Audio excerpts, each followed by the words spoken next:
100 இது ஒரு ஒப்பீட்டுக்காக தான் இதில் நான் சொல்கிறேன். பியூர் எத்தனால் இது. ஹை ஆக்டேன் 108 ப்ளஸ் வந்து இதில் வந்துடும்.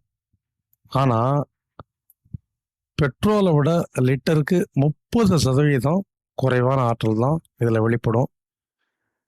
ஃபுல்லாக ஃப்ளக்ஸ் ஃபியூவல் தான் இதில் யூஸ் பண்ண முடியும். அப்படி இல்லாட்டி வண்டி ஸ்டார்ட்டே ஆகாது. ஸ்டாண்டர்டான இந்த பைக்குகளில் வந்து இதை யூஸ் பண்ணவே முடியாது. ஏன்னா ஸ்டார்ட் ஆகிறங்கிறது ரொம்ப பெரிய கஷ்டமாயிரும். நான் E20லேயே நம்மளுக்கு நாக்கு தள்ளுது.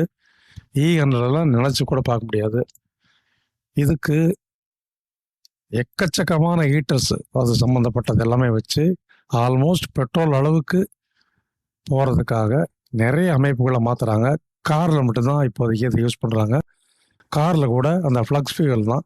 ஃப்ளக்ஸ் ஃபியூவலை நம்ம திரும்ப இன்னொரு இதில் பார்ப்போம். இப்போ நம்ம ரெண்டாவதாக பார்க்குறது வந்து effect on motor cycle engine.